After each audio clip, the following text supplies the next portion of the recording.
Nagde-date kami ni Tutoy dito sa Samit Sana. Ayan, ayan, ayan. Eh, siya lang naman nakakain kasi hindi ko pwede. Kailangan kakain. Kailangan dalawa.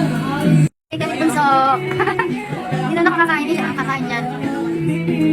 Marami yan. Tapos ang hinilit. Hindi naman ako makakain ng kain. Ako makakain dito. Ubus niyo. Basta masaya ka, busog ka, okay na yan. Sa linggo tayong hindi kakain.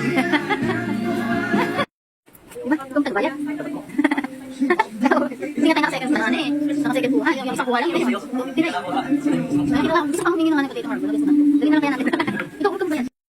Duko tayo hindi na.